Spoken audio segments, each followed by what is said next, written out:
Notre relation, on appelait ça le terrain de jeu. Je lui disais, ok, c'est le terrain de jeu, donc on va tenter des trucs, des fois on va se casser la gueule fort. Ouais. Mais c'est ça qu'on a choisi pour cette relation-là. Et même encore maintenant, avec tout le bonheur, le malheur que ça peut apporter des fois, parce que c'est pas toujours simple aussi. Parce que tu sais, c'est vraiment des relations, enfin, moi j'ai pas de problème à dire je suis en couple avec, en fait. Là où lui il était en mode ah ça me dégoûte, on dit qu'on est en couple et tout machin. En fait il m'a fallu des mois pour lui dire mais moi j'adore que t'es mon copain, tu vois, genre t'es mon mec, mon chummy, mon petit ami, tu vois. Et il lui a fallu du temps pour dire mais moi j'aime bien aussi, tu vois. Ouais j'aime bien, tu vois.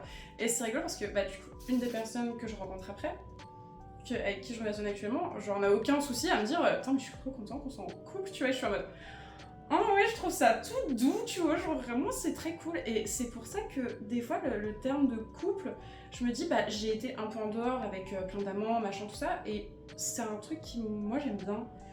Et il y avait beaucoup cette idée de être dans l'atypie, dans la marginalité, machin, tout ça, et je me suis dit mais si en fait j'ai testé d'autres schémas et que je constate que ce schéma-là me va, pourquoi le casser ? Pourquoi j'irais le casser en fait, genre non, il me va bien pour le moment, je suis pas à l'abri que j'en ai marre. Mais ouais, non, ça implique plein de choses. Et... alors que moi, ça t'est arrivé très dans le... on parle de l'ascenseur des relations, une sorte de escalator. Love escalator. Love escalator, exactement. Des étapes de choses à faire, mais il y en a plein que j'ai pas. Par exemple, rencontrer ma mère est un non-événement. Ma mère, elle vient en soirée avec nous, elle connaît tous mes potes. C'est génial. Du coup... rencontrer ma maman, ce n'est pas du tout une marche, une étape dans la relation. Et effectivement, moi j'avoue, j'adore mes amis, j'adore vivre avec mes amis et mes amis c'est toute ma vie. Du coup, il y a tout ce truc-là aussi de mes couples de toute façon n'ont jamais ressemblé à ce que techniquement le couple des films devait ressembler. Ils ressemblent au début du film romantique. Où ils courent, ils jouent ensemble, ils sont dans la rue, le monde est à nous. On est dans le début de Bridgerton où on se frôle les manches et où on a des regards complices.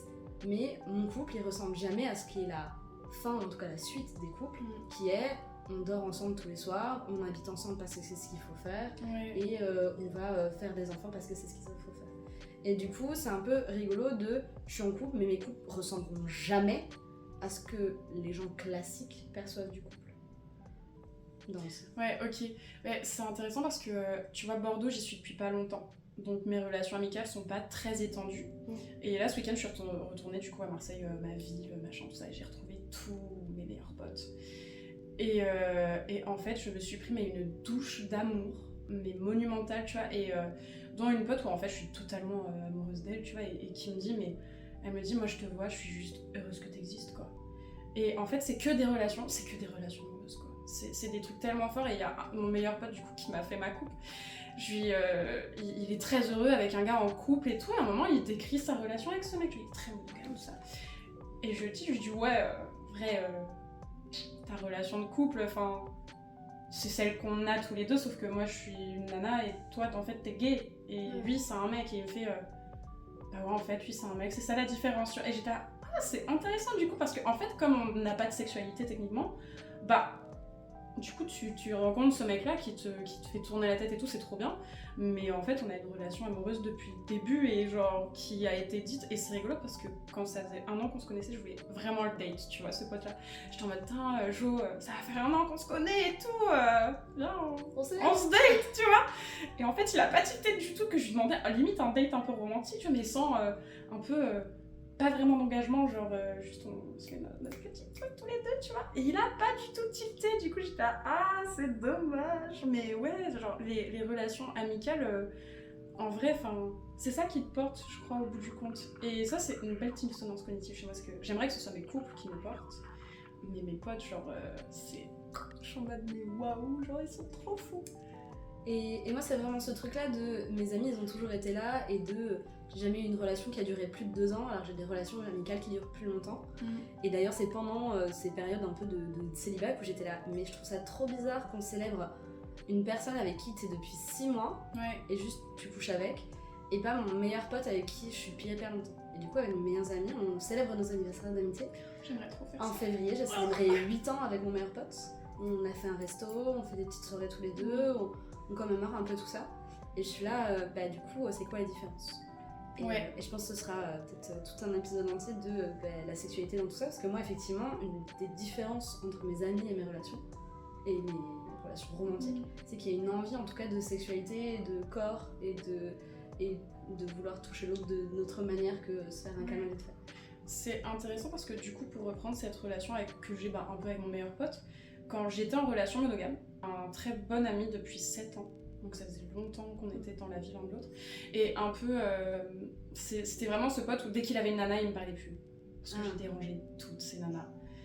Et en fait, on finit par se mettre ensemble, tu vois, sauf que bon, c'était un gros droitard, tout ce que tu veux, enfin bref, on adore.